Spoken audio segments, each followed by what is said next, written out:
I arrive in Barrie, Ontario, as they're getting rid of this homeless encampment in the downtown. This spot had grown to be the most visible encampment in the city. The city's mayor just declared a state of emergency because the homelessness crisis became violent. But will that change anything? The last tent standing belongs to Bruce and Shayna. What would you say to people who say we need to clear these people out? If they were going through it, they'd be thinking a lot differently. And they'd be looking at it a lot differently if they went through it themselves.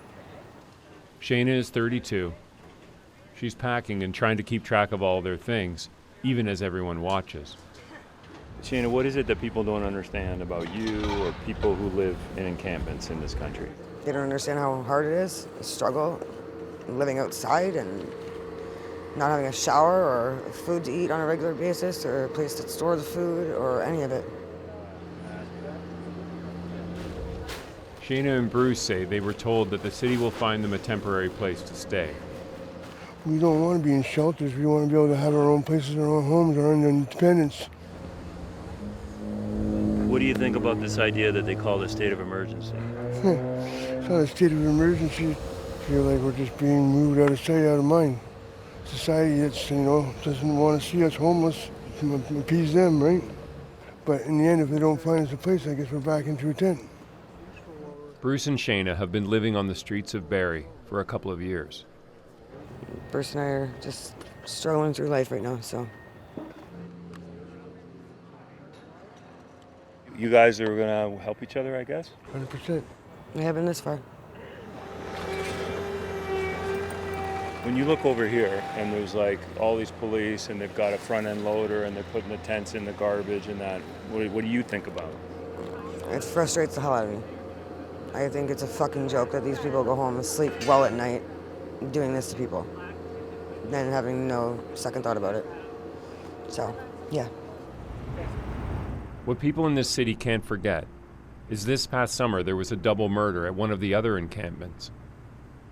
45-year-old William Robinson and 41-year-old Kyle Cheesequay were found dead and dismembered in the tent where they lived. The police came in, you can see the yellow tape over here.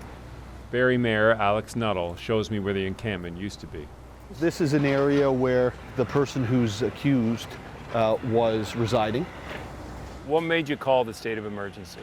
When folks are showing up dismembered, when we are having the type of violent crime happening that's been happening inside and around these encampments, the violence, the drug dealing, the criminality is real.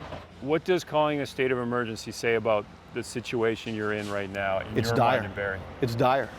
It's dire. I mean, like, how can it be more dire than people just getting killed and dismembered and nobody knowing about it? The mayor says to get rid of encampments, there has to be more affordable housing. I grew up in government housing here.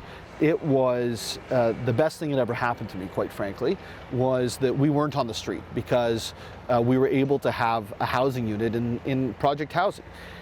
That was the last really large housing project that was built in the city of Barrie, and I grew up in '94. So that tells you all you need to know. We haven't kept up. We haven't invested in housing for those who are less fortunate in our city. The mayor tells me that while affordable housing is finally being built in Barrie, it's years away. So that doesn't help Bruce and Shayna today. So what are they going to do? Are they going to come and take this down with a bulldozer kind of thing? No, this will be left. We're going to take this down.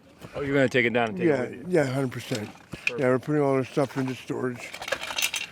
I'm glad to hear that. Yeah, thank you.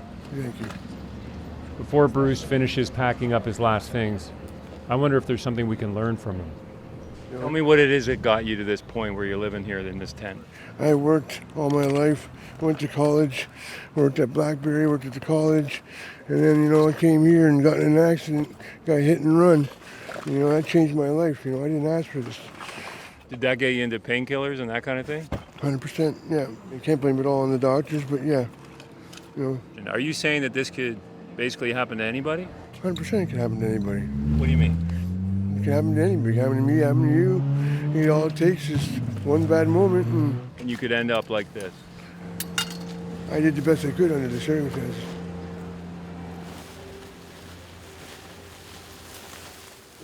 Bruce and Shayna stay and clean up all around what was their home. And then finally they leave, not really knowing what's next, or even where they might sleep tonight.